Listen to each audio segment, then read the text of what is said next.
I'm excited to be introducing, or reintroducing for many of you, Cassandra Blasingame, IACET's President and CEO.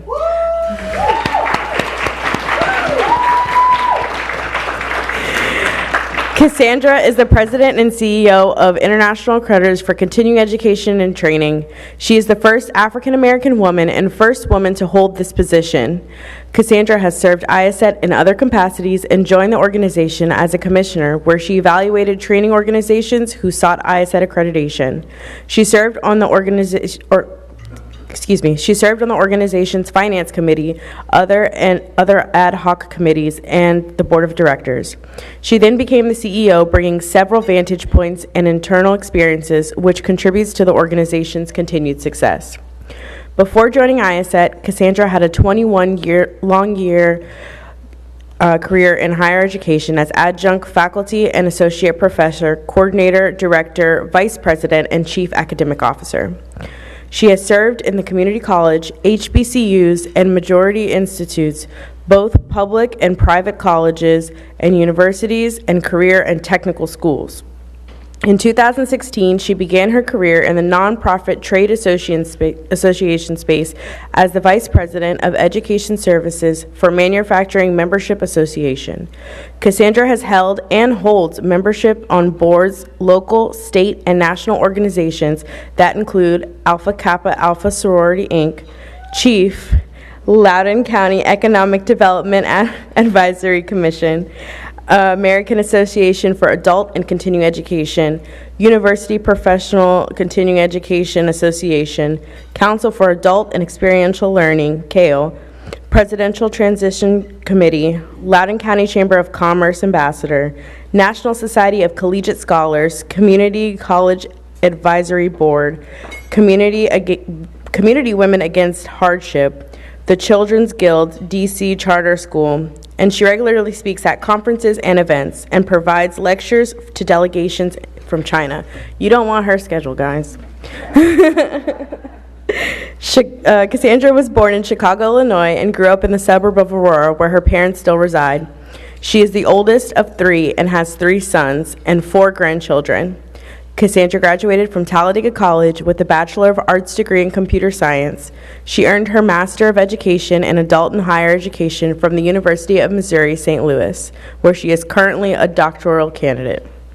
One of Cassandra's many favorite quotes is by Eric Hoffer, and it reads, "In times of change, learners will inherit the earth, while the learned will find themselves beautifully equipped to deal with a world that no longer exists." She believes that the only constant is change. Leading through change, you can come to understand that you never really arrive. Continuing to learn is critical to leadership and part of your DNA. Please welcome Cassandra Blasingame.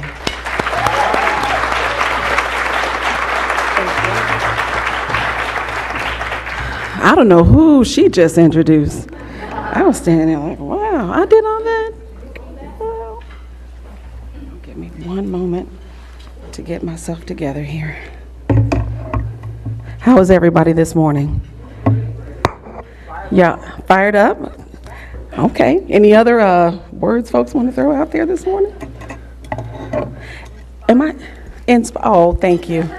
Yeah, me too. I'm inspired by everyone in this room, and appreciate you being here. Now I need to find my glasses and everything. Okay.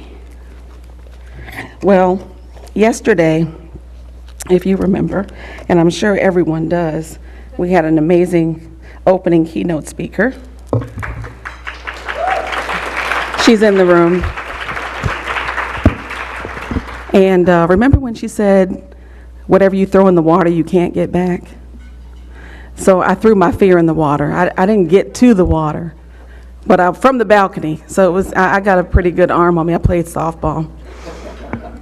So I threw my fear in the water. And every time I have to get up and speak in front of someone, and I've been doing it for 20 years, I always want to say, you want to take this presentation? And you want to do this for me?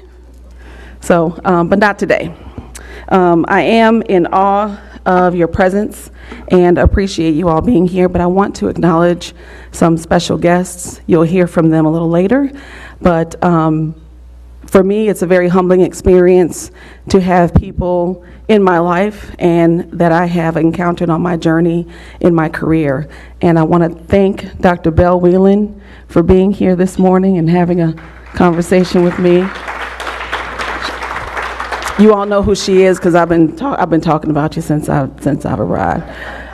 Dr. Henry Shannon, President and Superintendent of Chaffey College from Rancho Cucamonga, California. He was our awards dinner speaker last year, and he was my president and chancellor at St. Louis Community College back in the day. He's probably looking at me like, you wasn't back in the day.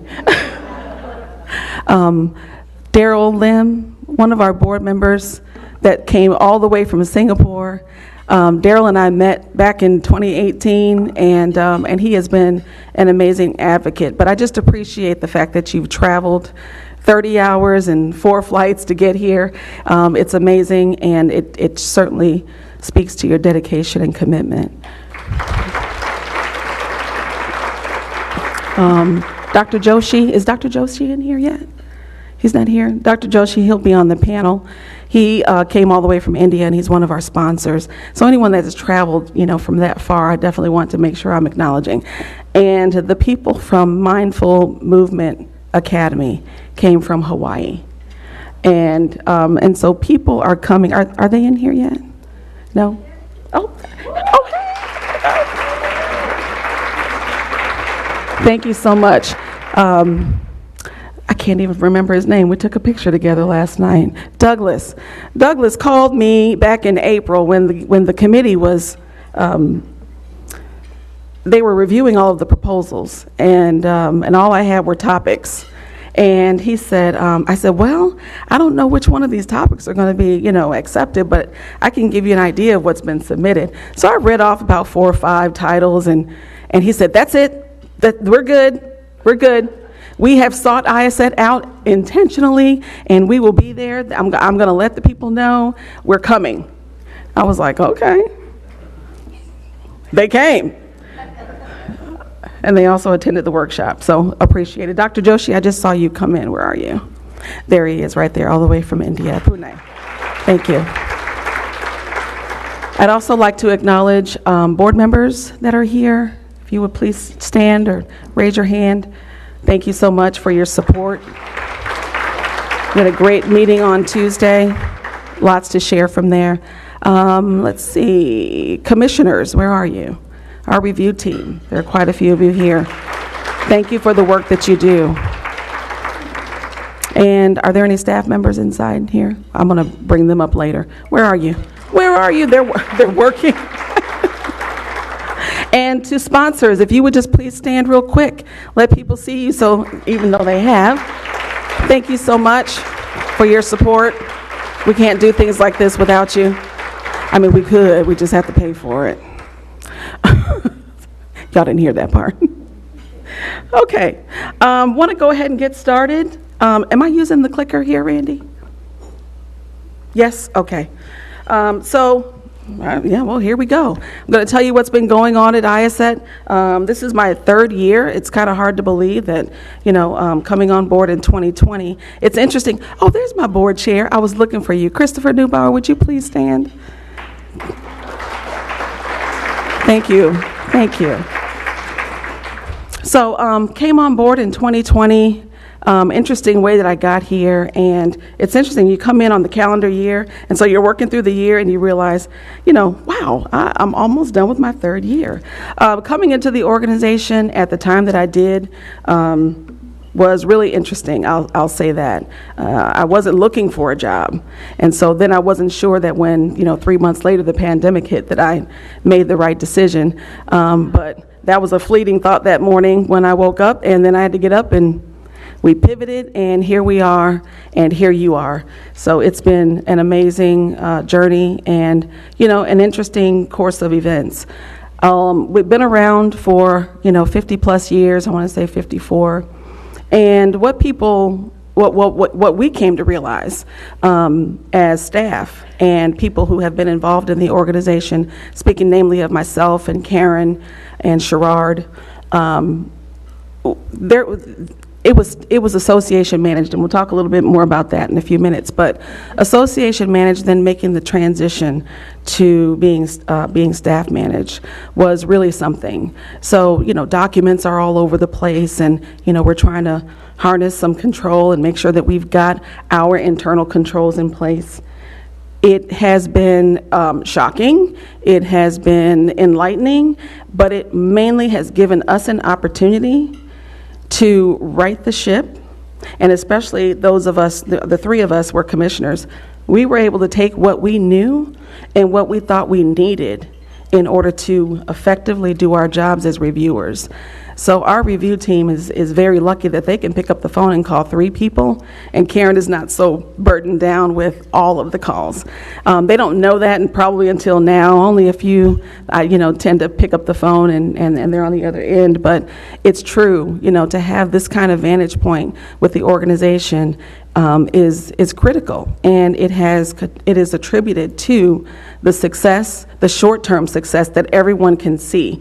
Yes, there's a lot of low-hanging fruit, but at the same time, if you don't know what to do with that fruit, the whole thing could go bad, right? So very fortunate to have other leaders within the organization that have the same experiences. So fast forwarding to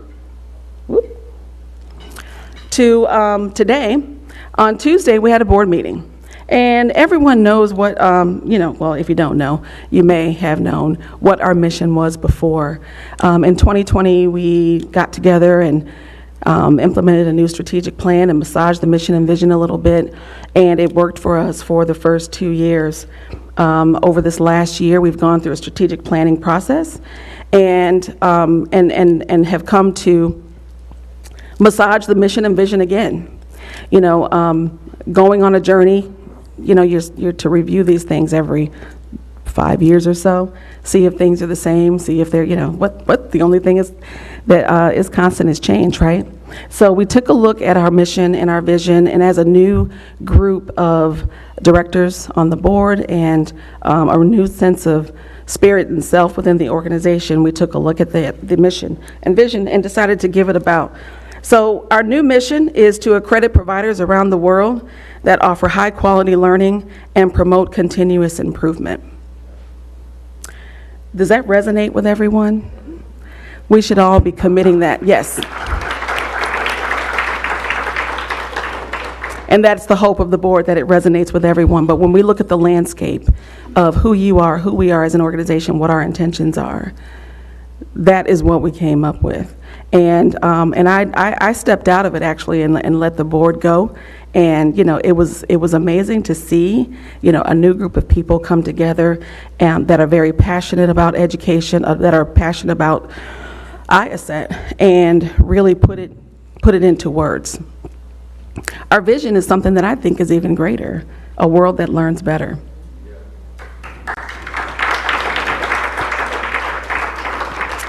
When I saw that up on the board, I said, that one right there. It just reminded me of like Procter and Gamble. It looked established, right? When you look at that, you kind of go, wow. And so to have that vision, not only for the world, but for the organization, puts that on our shoulders. And we're to usher that in. And we work every day to create and contribute to a world that learns better. And we do that with you as our partners. So thank you. Okay, so our value premise. A lot of times people are asking, what is the value of IACET? Yes, IACET was the group that, prior to becoming IACET, was the Council for Continuing Education Unit, and it was a mission or an endeavor by the Department of Education to measure the feasibility of continuing education. And out of that research came the development of the CEU. And when I looked at that as I was coming on board, I'm going, wow, the CEU was developed in 1968. That's fantastic. I'll never not know how old the CEU is because I was born in 1968. So I thought that was also an amazing discovery on my part, especially since I got my start at the community college in continuing education. So it feels right to be here. And as we've worked through our strategic planning process, the advisory boards, so if you're an advisory board member, please raise your hand. We had about 40 people in attendance via online and in person last October, I think it was.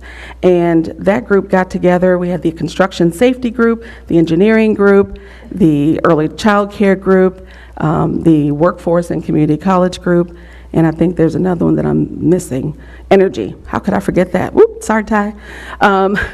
And the groups got together and learned about IACET, were orientated. Many of them already knew, but we invite advisory board members to serve that don't necessarily have experience with IACET. So we took that opportunity to engage them in an orientation so that we could move the activity of the advisory board challenges forward. And it was an opportunity for them to also participate in the strategic plan. We had not had a value premise before. And so the accreditation for IACET is not the ability to just be able to offer the IACET CEU. It is the ability to have a quality framework applied to the training programs that are developed worldwide. And so out of that group came this message. As the voice of continuing education and training, IACET is an international standard development organization that provides a framework for learning process excellence. We foster connections through accreditation by establishing solutions for the continuing education and training industry by engaging community, encouraging collaboration, and promoting service to adult learners. Is that something that resonates with everyone? We hope that you can take our value premise and share it with your colleagues who are seeking some solutions to providing quality training to their constituents. And so I appreciate the work of the advisory board, so thank you. I think I keep looking at, okay. So staff and stakeholders, just kind of starting to give these little updates now.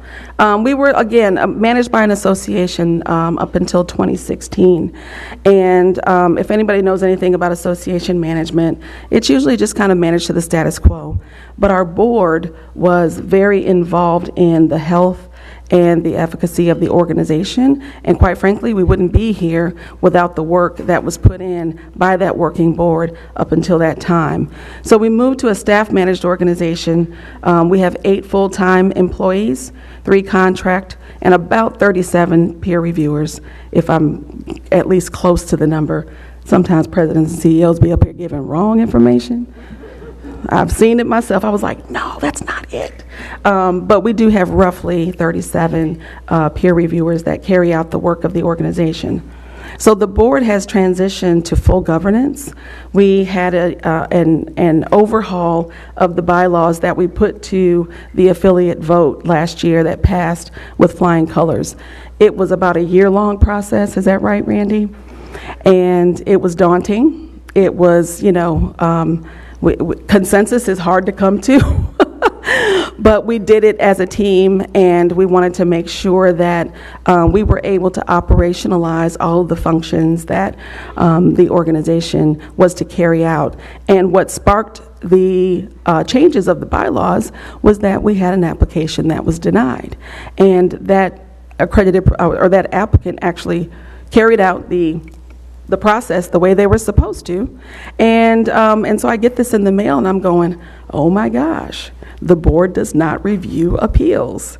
So quickly got with the board and had the discussion, and that's what started the review of the bylaws. We had a lot of, intermingling, and I remember in my interview, one of the questions from one of the board members was that, how do you propose to, kind of split the, put the line in there between operations and governance? And I said slowly, because you don't come in here going, you know what, this ain't right, okay? Because you all are not supposed to be doing this, and yada, yada, yada. So, timing is everything, and it showed itself. And it proved the alignment that existed between the board, the commission, the council, and the staff that was in place. And so we embarked on that journey of change, got the got the approval from the affiliateship, and here we are. So I'm saying all that to say, we still have a little bit of work to do, and I'll share some things that are happening in a few minutes that are going to contribute to that work. But we did a pretty good job at raking over the bylaws, and I think that everyone is happy with that.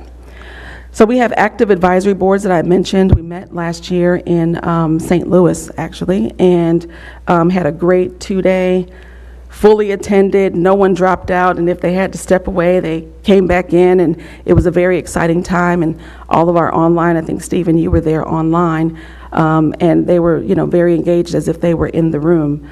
And so that work continues. We recently had another meeting that helped us to make some other decisions about some direction that the advisory boards need to go to.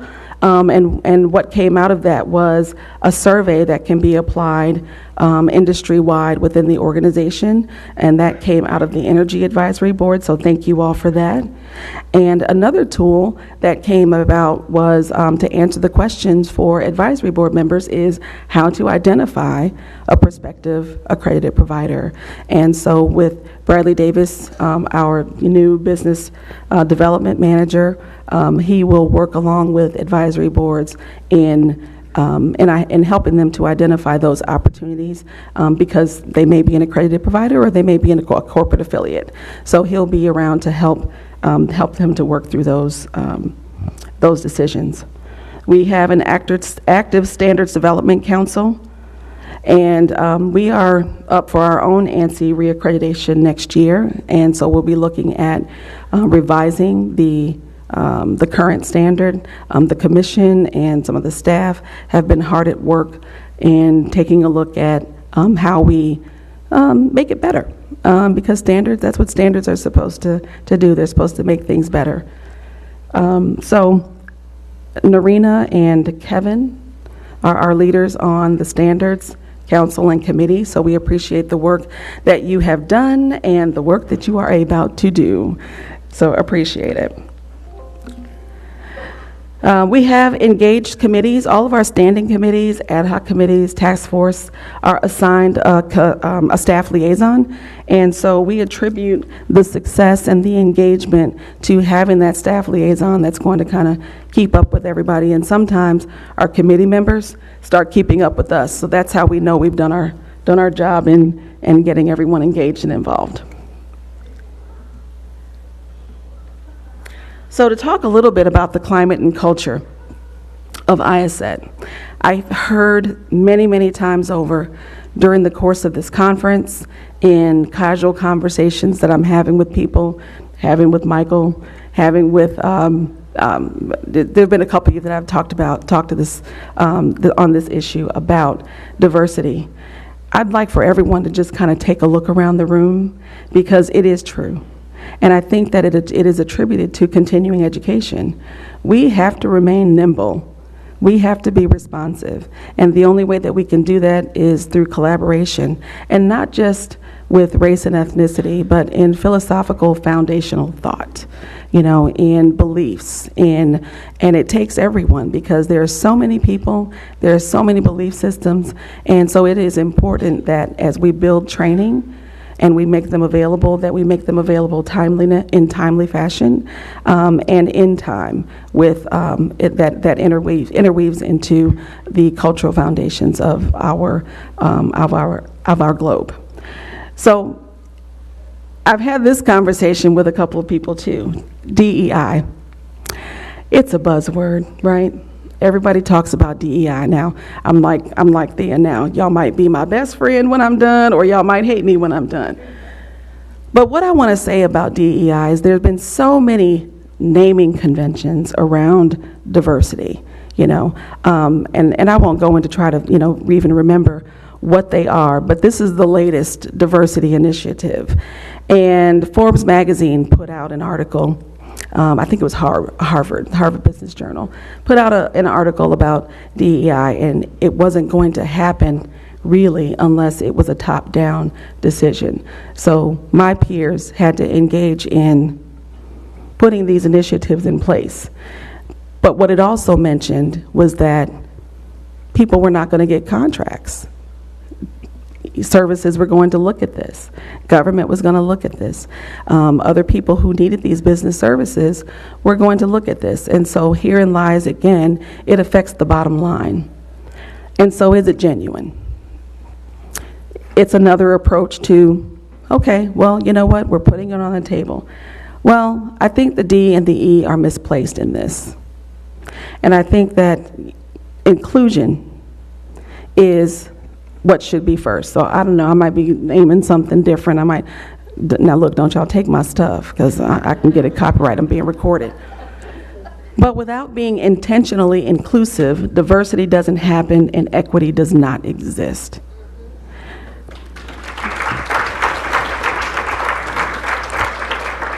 And I say that because I have had, my counterparts and my colleagues, who have been intentional, with really good intention. I remember Jennifer Hoffman, we were talking last year about some of the challenges that you were having on your staff in wanting to diversify. And I felt that Jennifer's question and ask, although prefaced with, Cassandra, I'm like the whitest white girl, okay? I live in Maine, and but here's, I have an issue. I have clients, and how do I do this? And it was a colleague and a friend and now a business partner really genuinely seeking an opportunity versus an institution that I was at. Well, how do we get black faculty? Are you kidding me? I was the only black faculty on the call in that department at UVA. And I was just completely dumbfounded, because I'm like, all the journals, all of the access that we have to research and where people are, you mean to tell me that you all in this here institution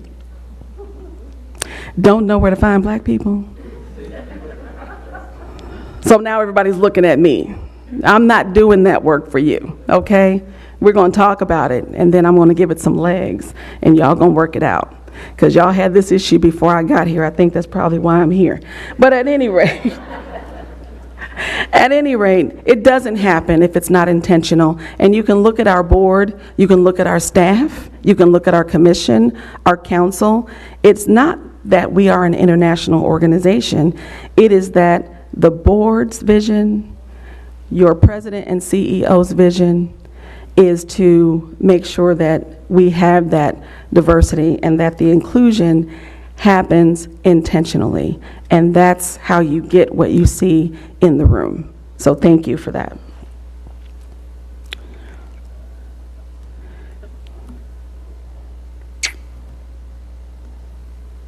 I'm losing my space here. So some other updates. The bylaws changes, we got through those. We made a fiscal year change, and I think this is important for everyone to know as we move to, filing all of our 990 work and filings and all that. But our fiscal year changed from October 1 to September 30th to a calendar year. So it's helpful to me. I've learned a lot about finance in this position, but one thing that makes it easier for me to keep up with things is the calendar year. It didn't make sense that we had that type of fiscal year reporting anyway, and this was a more common approach. So we've made that change with the blessing of the board and the finance committee. Our website, if you visited our website lately, we have done a lot of cleanup work. So thank you, Randy, for answering the charge. Randy cleaned up our website in a matter of 2.5 weeks. And it took all of the staff as well to make sure that their areas were as they should be. And we had a couple of last minute tweaks and just kind of moved some things around. And we want things to make sense for people. We want people to be able to find the information. Things get deep over time, and when you're short-staffed like we are, it becomes a dump. Or a dumping ground, if you will. And so we've been looking at the website, for the last couple of years going, okay, well, maybe we should get someone to do it. Well, you know what, let's clean up our own house and see if we actually have a need to spend that money. We may not. So now we're at a point in time where our website is clean, it looks good, you can find information, so I invite you to just go on and explore, send us some feedback. If there's something that needs to be a little bit more prominent, let us know. know. We won't take all suggestions, but we will, listen to the feedback. The next thing for us to do is to make sure that our website is digitally accessible. So we do have a little bit of work to do there, but we're not in bad shape. So I'm incredibly thankful for those changes. Our communications and marketing, we're revising how we communicate by way of our email blasts, our email merges, our newsletter, and not only that, but when an organization purchases the application, there's a series of really annoying, at some point in time, messages that you start to get. So our staff has taken a look at that, shaved it down. So between October and December, we're going to make that a lot more friendly. And now that we have Bradley on staff, we'll be able to kind of move some of those communications onto his desk for follow-up. So we are channeling things the way we need to. So hang in there with us. We are, working on our efficiencies. We have a podcast now with yours truly as the host. Our first podcast guest was Jennifer Hoffman, and it was like having coffee on the couch with a girlfriend. So if you go to our website, we do have it it's on Spotify, on Apple, and on another platform. I'm not a podcast user, but now I'm about to be, so I need to make sure I know what those are. But at any rate, it's out there, and my dad thinks I'm famous now because he has Spotify. It's pretty cool. Engagement through accredited provider and affiliate services. I'd like for you all to give Jessica Perdomo a hand for putting on that great event last night. We had a good time for those of you who could make it. And then it didn't rain at all.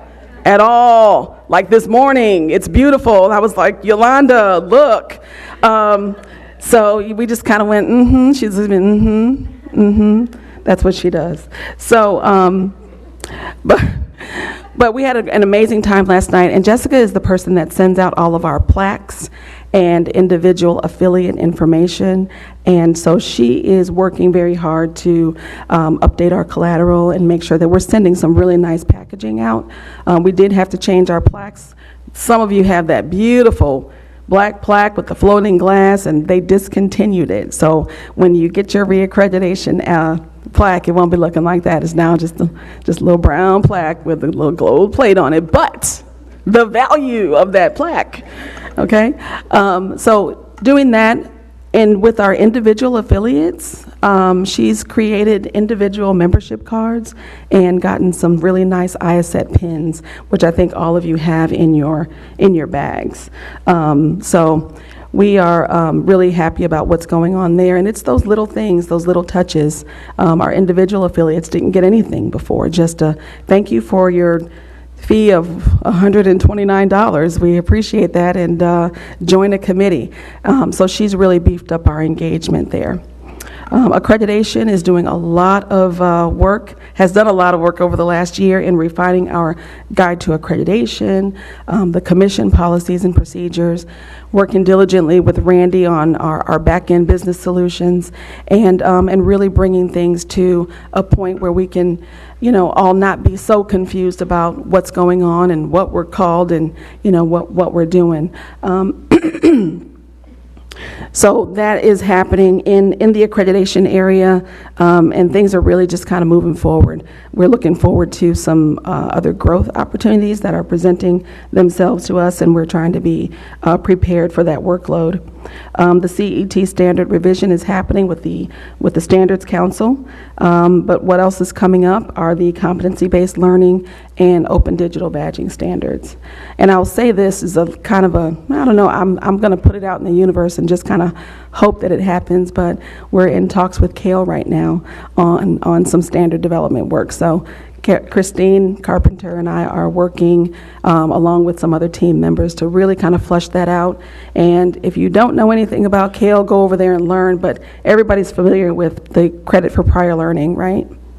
There's some universities that are doing a great job with that, and we could name a handful, but they are member institution organization, and have a lot of organizations that believe in that credit for prior learning, which works really well in concert with our mission and vision here at IACET.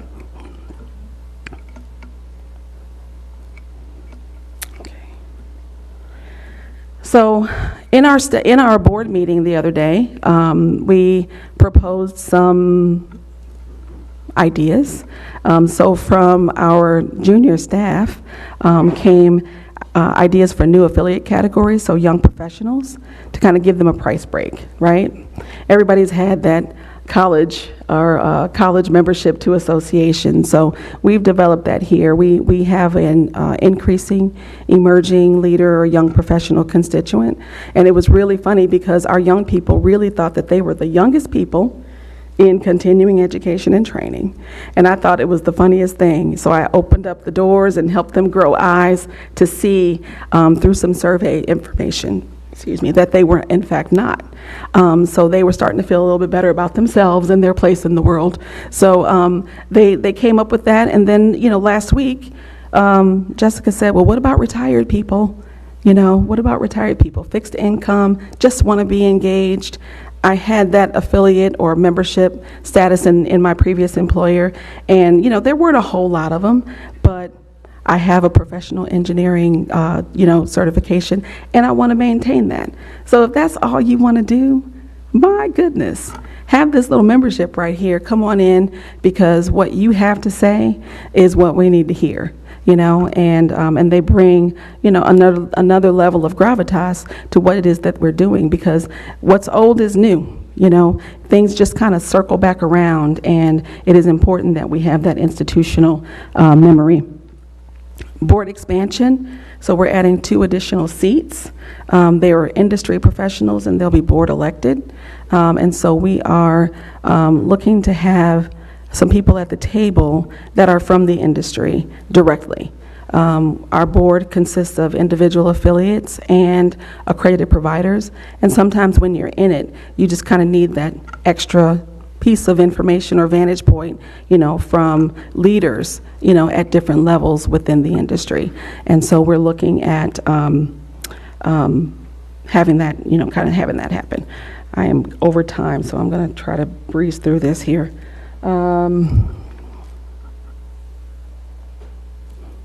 Committees and task forces and advisory boards, those sign-ups begin October 1. Construction Safety Task Force, new and approved by the board. We've had some, issues that have been able to, where we've been able to take that advisory board and move it to a more functional, established task force. So we're really excited about the work ahead that we're doing with New York Department of Buildings and the construction safety training industry in the city of New York. Advisory board recruitment and expansion is always on my mind. So if you're interested, please come and let me know. Some strategic opportunities that were discovered during our strategic planning process are, standards and best practice overview and designations, just kind of looking at what else it is that we can kind of put our fingers in, what makes sense, increasing our own educational offerings, coaching and consulting offerings. We're still kind of working that out, but we get calls all the time with applicants looking for a consultant. We certainly advise them to have, a person in place, and if they do decide to use a coach or a consultant, to make sure that they're not only coaching you through consulting, but coaching you through the process to a point where you're able to maintain that compliance once they disappear. Thought leadership platform, knowledge sharing communities, and collaboration opportunities. We're looking at implementing, some kind of community rooms or community of practice, research information and resource offerings. We have the Grover J. Andrews Research Award. I'm having a hard time giving money away. So if you're interested in doing some research that we can turn into a white paper to develop our repository around current best practices in continuing education and training, that would be great. Just see me later or email me. Voice of accreditation, partnering and influencing, including policy advocacy. There's a lot going on in continuing education around, Pell Grant, which got kind of knocked down. So I'm hoping that we'll hear a little bit about that a little later. Organizational alignment and effectiveness is always what we are, reaching for in terms of what we're, how we're operating and how we can partner with others. So a little bit about what we've come up with around the office in terms of defining the continuing education and training ecosystem. Continuing education really, started in the community colleges, and since then, it has grown tremendously. And so everyone in this room is a part of that ecosystem. And if you've had an opportunity to look at the list to see who's actually here, it's reflected in that, and it's also reflected in our accredited provider list. But I used this picture because I thought it was really neat, and I thought it was reflective of what this actually looks like. So that drop of water was continuing education, and dropping it in caused this little splash to happen. And this is what continuing education and training looks like today, at least from our standpoint. Community college continuing ed, of course, is still there. Corporate learning and development, professional networks. I call them edupreneurs, but they're people who start training programs, training companies, corporations, nonprofit, for-profit. Associations are huge for postgraduate education within these industries. Workforce development, apprenticeships, and academic continuing education. So we hope that we're, on the cusp of really defining what that is, and we're looking for research to be done in all of these areas and how, we are pretty much one ecosystem, and what we need to do for adult learners worldwide. We are more important than ever in our workforce, the development of that talent pipeline. And I don't think that, we're going to get to that next level. There's always kind of this cycle. They push people towards 4-year degrees. Oh yeah, those certifications, they're great. Those credentials are great. And so when they were pushing people to 4-year schools back in the 80s, after that Nation at Risk report, oh, we're behind China. We're still behind China, okay? And so, but I guess you have to experiment with these things, and you have to kind of go with it. So I didn't want to do manufacturing or any kind of blue collar work. So I was like, yeah, well, I'm going to college because, my mom and dad, oh, bless them. But I learned what I didn't want to do, but that was good living in the suburbs of Chicago. We had middle class living on blue collar work, so it was a great time. But things were shifting, and people went to college. And then you start to see your vocational high schools go away, allied programs in your regular high schools went away. There was just no interest. You are looking at someone that did not take home ec. I took wood shop, metal shop, print shop. I could get under the hood of a car because my daddy taught me. It's the time of the carburetor, so now I don't know what to do. I'm just taking it to the shop. But I'm saying all that to say, credentials and vocation was really big then. And now here we are, 100-some years later, and we're back at, again, what I said, what's old is new. So credentialing is not new, it is just now needed. So here we are.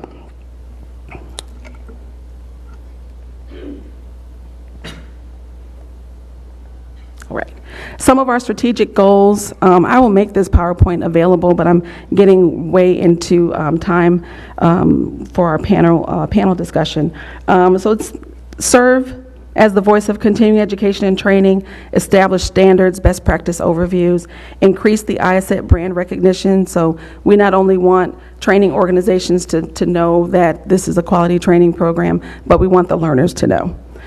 Strengthening our stakeholder engagement, grow the IACET accreditation community, so that's all revenue tied, diversifying our revenue sources and building opportunities through lead generation, provide products and services that support the accreditation process, globally expand IACET's brand recognition and value proposition, and attract and retain affiliates. So those are all of the things that are happening within the organization that we have applied tactics to. It was approved by our board. It took a year to kind of work through that with all of our stakeholders because we wanted to make sure that we were inclusive, not only our board, but it was the vision and mission personally of our board chair to make sure that every stakeholder was included, and that included staff, people from the commission, people from committees, and it was a great opportunity for us to get to know who our stakeholders are and what their needs are as well. So I am at the end. Oh, I'm telling on myself. Okay. So this conference, y'all probably saw it already. Okay. But this conference, we have had a great time using the Hoover app, haven't we? Yes? No? No? Yes? The Hoover app has been amazing, and it's one of those things that really has, it attributes to the engagement increase and activity. And so we thank you for your engagement. We thank you for the time that you've spent in there. Raquel, I told you that Joy was going to be up. Joy, I told you Raquel is going to be up. Who's up? Who's in the lead now? Elizabeth. Were you up at 2? Did you take my advice? So the Hoover app creates that kind of a frenzy. I just know because it's a lived experience, but it is a lot of fun. So I will tell all of you. So this is the goal. I won 3rd place out of 1,300 with 271,000 points. You can go back and check at the knob. Okay, you did, all right.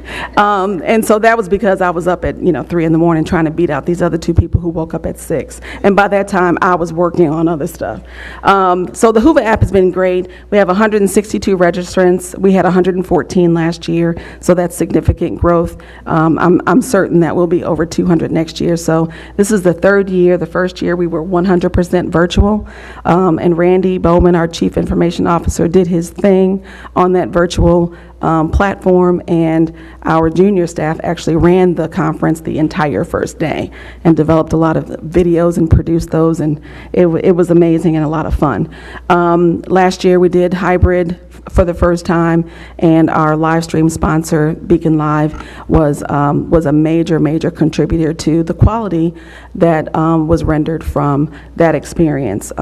We had people across the pond I want to say there was someone from Dubai on that, on the Beacon Live platform, right? And no one lost connectivity. So if you're looking for a solution, I'm just saying Beacon Live has been an amazing partner for us, and we look forward to continuing to work with you all, Donnie. Thank you. This year we did hybrid, and again using the Hoover app, but where we're going next year, I promise I won't sing the song, Bradley. I love the song Meet Me in St. Louis, but then I said Judy Garland says hoochie coochie and be my tootsie wootsy. So I should be able to say it too. It's a song that she sung, but we are going to St. Louis next year. So we are hoping that you will join us. These are the dates. They are in stone. We will be staying at the beautiful Chase Park Plaza, where we got another amazing rate. So I like using I've been working with these properties for about 8 years now, and so they're happy to see me coming with some more money because the other people are still coming. So that's how I'm able to get these really great deals. But we will be in St. Louis next year, and really excited about what's happening next year, and we've got our conference theme up and going. I want to turn your attention to the program booklet that you have. 2 things. One, the call for proposals is open for next year, and we have had several people come up to us to say, how do I get, how can I present, which is fantastic. So it's open now, and we wanted to make sure that we start to kind of get ahead of things. We're going to have a conference planning committee. So if you are interested in working with us, we have a lot of lessons learned here. Listen, for a staff of 11 and a couple other people that we were like, hey, can you come help us? It is a lot of work, and I can't say that it's been perfect, but it has been darn near close to being perfect. I mean, no one here has seen the balls that we've had to juggle in the background, but the hotel staff has been great. Most of all, my new chief of staff, Yolanda, has been amazing in working with the hotel and everyone. And I think everyone has had, conversations with her, whether it's been your room or anything. And they might be giving you a hard time at the front desk, but when Yolanda starts walking up behind you, they quickly go, oh, yes, we've got this. So, so she's put, she's means business.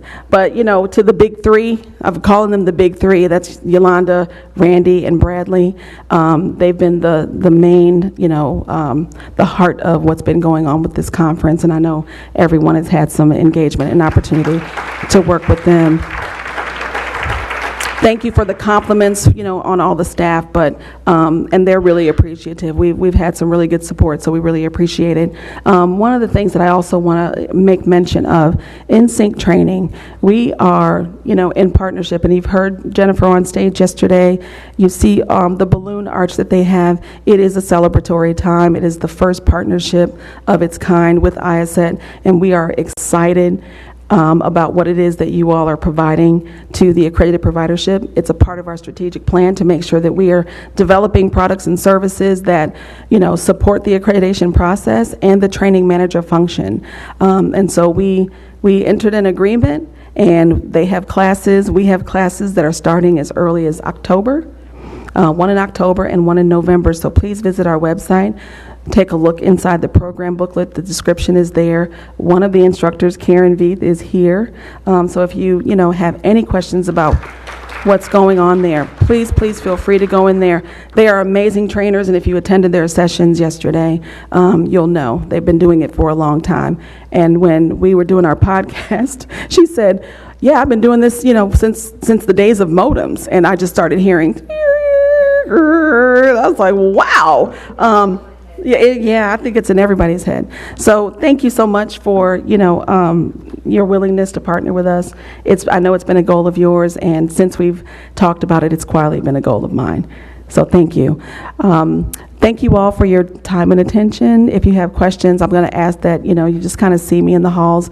I'll make time to talk with you, and I'm really happy that you're here. And so we're going to move to the panel discussion next.